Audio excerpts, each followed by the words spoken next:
Story today, the FBI says it is investigating yet another potential assassination attempt on former President Donald Trump. A lot of folks asking just what happened here. As we welcome in law enforcement expert Dr. G.M. Cox to help us put all this into context. Thank you for waking up early with us, sir.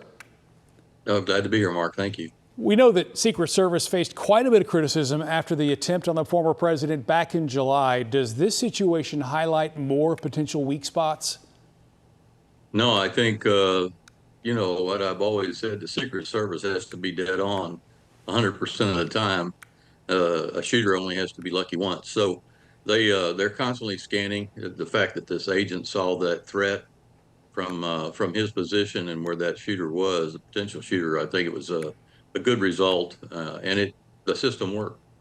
Well, ultimately, Secret Service tells us that those agents spotted that suspect about 500 yards away from the former president. Just how close is that in terms of being a legitimate threat?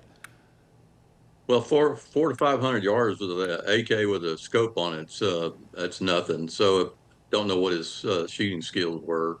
But remember, they have agents that were well ahead of that. So if they spotted him, I'm suspecting that there was a lead agent, a scanning agent, an outer perimeter agent that saw it. And the use of force parameters for protecting the president or former president is different in most states. In fact, it's superseded by federal law. And that's why the agent actually shot it, just seeing the threat. Now, this is a threat that we've been made aware of. Who knows how many others are caught before someone gets this close. But do you think there are any security changes that need to be made moving forward, given this is now the second public attempt we've seen? I think the Secret Service is required to do a post-incident assessment, see if there were any holes in their coverage, and adapt to that.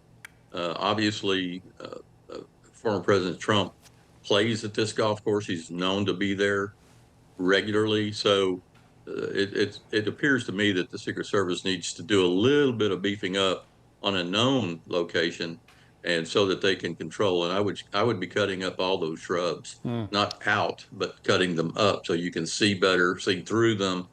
These are the kinds of things you do for target softening, where you're going to have a protectee at a place, geographical location that's known to many people.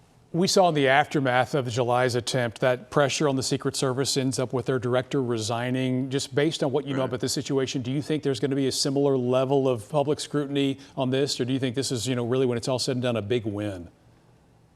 Well, I think it's a big win. Anytime you don't have a shot fired at a protectee, that's a good thing.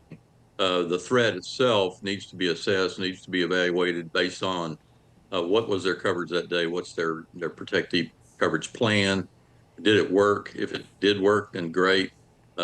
Like anything else, it's very difficult to have enough agents to cover all of the threat levels and threat points. So I think, I think there'll be coverage. I don't think they'll be the same. I saw the attempt in Butler. In my opinion, there were some mistakes made. I think that's been publicly evaluated, and there's been some agents that have been looked at for that.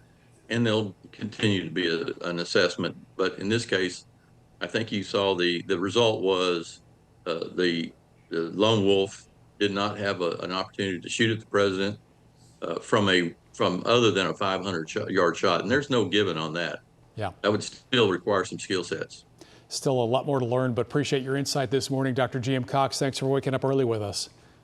You're welcome. Thank you. Well, as we know, this is a continually developing story, and we expect to learn much more as the day continues. And you can find everything we know so far, though, on our website at WFAA.com. And of course, we'll send any updates straight to your phone via our app.